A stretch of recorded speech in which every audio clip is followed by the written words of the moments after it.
থাকে, তাহলেই না আপনার ঘরের মধ্যে চোর যাবে। টাকা যেই ঘরে নাই চোর সেই ঘরে যায় নাকি? আপনার টাকাই নাই, চোর যায় কি করবে আপনার ঘরে? সময় নষ্ট করবে, ধরা খাইতে, মার খাইতে। তা আপনার ঘরে টাকা আছে, সম্পদ আছে, মনে করেন বাজারের টাকার থেকে জমায় জমায় 5 কোটি টাকা জমাইছেন 1000 টাকার বান্ডিল। পুলিশ এসে ধরা খাইছে, আর আপনি বলতেছেন ভাই গো বাজারের টাকার থেকে জমাইছি এই টাকা। এখন আপনি এই টাকাটা জমাইলেন, এই টাকাটা আসিল বলেই তো প্রশাসন ঢুকছে, টাকা ছিল বলেই তো চোর ঢুকছে। টাকা নাই, চোরও ঢুকবে না। তার মানে চোর সেই ঘরেই যায় মাল যে ঘরে আছে। ঠিক শয়তান ওই ইমানদারের কাছে যায় যে ইমানদারের বডিতে ইমানের মাল আছে। ইমানের নূরও নাই, মালও নাই, ইমান নাই, আখলাক নাই, কিচ্ছু নাই, শয়তান কেন যাবে?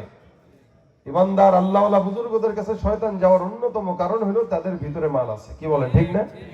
আর শয়তান যেগুলো টুপি দেখলে ভালো লাগে না, যেগুলো দাড়ি দেখলে ভালো লাগে না, শয়তান তো এদেরকে জন্মের পরে চাবি দিয়ে দিছে। এখন শয়তান ওদেরকে দেখলে কয় আমি কি শয়তান, ও আমার চেয়ে বড়টা। কথা বলেন ঠিক কিনা? এ মুসলমান নবীর উম্মত, এই কারণে আমার আল্লাহ পাক রব্বুল আলামিন বলে ইমানদার জমিনের মধ্যে নেককার বন্ধু বানাও, নেককার বন্ধু বানাও, নেককার বন্ধু বানাও, এমন কি আল্লাহকে বন্ধু বানাও। আমি আল্লাহ পাক রব্বুল আলামিন বললাম, কোন ইমানদার বান্দা যদি এই আল্লাহকে বন্ধু বানায়, আল্লাহ পাক 2টা পুরস্কার বান্দার জন্য ঘোষণা করলেন। আমার আল্লাহ পাক বলেন আলা ইন্না আউলিয়া আল্লাহ, আলা ইন্না আউলিয়া আল্লাহ লা খাউফুন আলাইহিম ওয়ালা হুম ইয়াহজানুন। জমিনের মধ্যে কোন ইমানদার মুমিন যদি আল্লাহকে বন্ধু বানায়, আমার আল্লাহ বলে তার জন্য 2টা পুরস্কার। 1 নাম্বার দুনিয়ার জমিনে কোনো ভয় নাই, আর 2 নাম্বার আখিরাতে জাহান্নামে যাওয়ার কোনো টেনশন নাই। সুবহানাল্লাহ। আল্লাহকে বন্ধু বানাইলে লাভ কয়টা? দুনিয়াতে ভয় নাই, আখিরাতে। দুনিয়াতে ভয় নাই বলতে রাজনীতি করতে গেলে ভয় থাকবে না যদি হকের পথে থাকেন। দুনিয়াতে ভয় নাই মানে চাকরি করতে যাবেন, ভাইবা পরীক্ষার টেনশন নাই, কারণ আল্লাহ আপনার বন্ধু। দুনিয়াতে ভয় নাই মানে বিবাহ করবেন, ইনশাআল্লাহ নেককার বিবি আল্লাহ আপনাকে দান করবেন। দুনিয়াতে ভয় নাই মানে এই দুনিয়ার যাবতীয় যত কল্যাণ আছে সব আল্লাহ পাক আপনাকে দান করবেন। সুবহানাল্লাহ কয় না? এটা হলো দুনিয়াতে ভয় নাই। আর আখিরাতে টেনশন নাই মানে যত সওয়াল জবাব আছে সহজ করবে, জান্নাতের রাস্তা আসান হয়ে যাবে। সুবহানাল্লাহ। আমার আল্লাহ পাক রব্বুল আলামিন এই কারণে বলেন বন্ধু আল্লাহকে বানাও। দুনিয়ার কোন নেতাকে বন্ধু নয়, দুনিয়ার কোন বান্দাকে বন্ধু নয়, মানুষকে বন্ধু নয়। আমার মাওলাকে কোন ইমানদার যদি বন্ধু বানায়, এটাই আল্লাহ পাকের শান, এটাই বান্দার শান। জমিনের মধ্যে এই জমিনের কত বান্দারা আছে যারা জমিনে আল্লাহকে বন্ধু না বানায়, রাজনৈতিক নেতাকে বন্ধু বানায়। যার কারণে আমার দেশে 17-18 বছর পর্যন্ত দেখছি, অতীতের যতগুলো বছর গেছে সবগুলো বছরে দেখেছি আমার দেশের বান্দারা নেতাদেরকে বন্ধু বানানোর কারণে এই সমাজে আল্লাহর বিরুদ্ধে কথা বললেও জেলখানায় যায় নাই, কিন্তু তাদের দলের নেতার বিরুদ্ধে কথা বললে জেলখানায় ঢোকানো লাগছে। তার মানে নেতার চাইতে আমার আল্লাহ ছোট হয়ে গেছে তার কাছে, কারণ সে আল্লাহকে ওই পর্যায়ে রাখে নাই, তার বাবাকে যেই পর্যায়ে রাখছে। সে মুসলমান নবীর উম্মত, সেই মুসলমান যদিও মুসলমান দাবি করে সে মুসলমান নয়। যারা আল্লাহকে বন্ধু বানাইতে পারে না, শয়তানকে বন্ধু বানায়, যারা নবীকে বন্ধু বানাইতে পারে না, নেতাদেরকে বন্ধু বানায়, আমার আল্লাহ ডাক দিয়া বলেন এরা জমিনে মুদাবদাবিনা বাইনা যালিক, এরা মুনাফিকের মতো। একবার ওই দল ক্ষমতায়, ওই দলের সভাপতি, ওই দল ক্ষমতায়, ওই দলের সেক্রেটারি, ঠিক কিনা?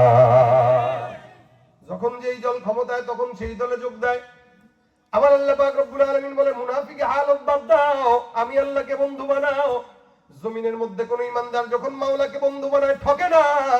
ভুলেও যদি কেউ আল্লাহকে ডাক দেয়, মাওলার ডাকে জবাব দিয়ে দেয়। সুবহানাল্লাহ। এক বান্দা মাজুসি মূর্তি পূজক, 80 বছর পর্যন্ত কেবল মূর্তিকে সামনে নিয়ে বলে সনম সনম সনম সনম সনম। মূর্তির সামনে খাবার দেয়, মূর্তির সামনে ফুল রাখে, মূর্তির সামনে ডাক দেয়া বলে সনম সনম সনম। বারবার মূর্তিকে ডাক দেয়, 80 বছর হয়ে গেল মূর্তিকে ডাকে, মূর্তি জবাব দেয় না, কথা বলে না, ভালো মন্দ উপকার করে না।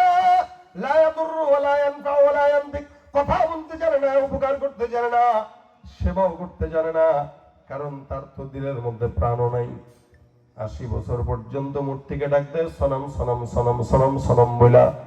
80 বছর পরে একদিন ভুল ক্রমে জবান খুলে বের হয়ে গেছে সমাদ।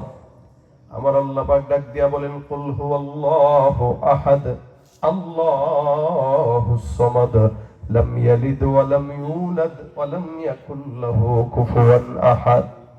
80 বছর পর্যন্ত যেই বান্দাটা বলে সনম সনম সনম সনম সনম, 80 বছর পর্যন্ত মূর্তি জবাব দেয় নাই। 80 বছরের পরে যখন ডাক দিয়া জবান দিয়া ভুল করে বলল সমাদ, আমার মাওলা আসমানে আছে না নাই? আমার আল্লাহ পাক ডাক দিয়া বলে ইয়া লাব্বাইকা আবদি, হে আমার বান্দা আমি আল্লাহ হাজির। বান্দা তুই আমি আল্লাহকে ডাকলি, আমি আল্লাহ পাক ডাকে সাড়া দিয়ে দিলাম। কারণ আমার আল্লাহ পাক বলে কোন ইমানদার বান্দা যখন আমি আল্লাহকে একবার ডাকবে, আমি আল্লাহ বান্দার ডাকে একবার নয় 10 বার সাড়া দিয়ে দে। তুমি পারো করতে মোচন অভাব দুঃখী লোকে, তুমি পরম মুক্তি দাতা মালিকে জগতের, তোমার কাছে চাই যে পানা আমরা প্রতিদিন, তোমার দয়ায় পূর্ণ আমার সারা দিন। আল্লাহ তুমি দয়ার সাগর, আল্লাহ তুমি দয়ার সাগর, রহমানুর রহিম, তোমার দয়ায় পূর্ণ আমার সারা দিন। কার দয়া? আমার আল্লাহ পাক বান্দার কথা শুনে কি শুনে না বলেন তো? আপনার কথাও শুনবে কি শুনবে না? আমার কথাও শুনবে কি শুনবে না? কেউ যদি মনে করে হুজুরের কাছে দোয়া নিতে যাই, হ্যাঁ এটা তো ভালো জিনিস, বরকতের জন্য দোয়া নেন, কিন্তু হুজুর আল্লাহকে ডাকলে শুনবে, আপনিও মাওলাকে ডাকলে শুনবে। কি বলেন? নাকি আমার আল্লাহ হুজুরকে কথা শুনে আপনাদের কথা শুনে না, এরকম নাকি?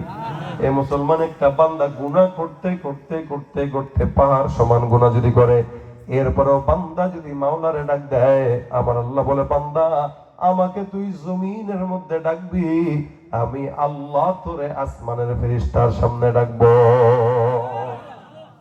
এ ভাইরা আমার, জমিনের মধ্যে আমরা আল্লাহকে বন্ধু বানানো ভুলে গেছি। আমার আল্লাহ পাক রব্বুল আলামিন বলেন খবরদার লা তাত্তাখিযুল ইয়াহুদা ওয়ান নাসারা আউলিয়া। মুসলমান বন্ধু হয় না, ইহুদি নাসারাকে বন্ধু বানায়। যত বন্ধুত্ব আমেরিকার সঙ্গে আর দিল্লির সঙ্গে, ঠিক কি না? সব ইহুদি নাসারার সঙ্গে বন্ধুত্ব, মুসলমানের সঙ্গে বন্ধুত্ব নাই। আমার আল্লাহ বলেন যাদের সঙ্গে বন্ধুত্ব করতেছো এরা একে অপরের বন্ধু, এরা তোমার বন্ধুরা। মনে রাখবেন নাস্তিক মুরতাদ বেঈমান বিধর্মী ইহুদি নাসারা কোনোদিন মুসলমানের বন্ধু হতে পারে না। আমাদের বন্ধু কে? এ ভাইরা আমার, বন্ধু যদি হতে হয় আল্লাহ পাক রব্বুল আলামিনের পয়গম্বর ইব্রাহিমের মতো হও। ইব্রাহিম নবী কেমন বন্ধু? যার জন্য মালিকের উপরে তার পূর্ণ আস্থা। আমরা আল্লাহকে বন্ধু বানাই কিন্তু বিপদে পড়লে চেয়ারম্যানের পিছনে দৌড়াই। আল্লাহকে বন্ধু বানাই, বিপদের মধ্যে পড়লে মেম্বারের পিছনে দৌড়াই। আগে বিপদের মধ্যে পড়ছি, মেম্বারের কাছে আগে যায়, চেয়ারম্যানের কাছে তারপরে যায়, তারপরে এমপি মন্ত্রীর কাছে যায়।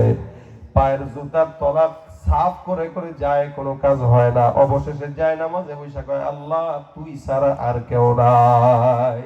অথচ এই কথাটা যদি আগেই বলতো, এত দূর এত রাস্তা ঘোরা লাগতো না, আল্লাহ কাজ এমনি সহজ করে দিত।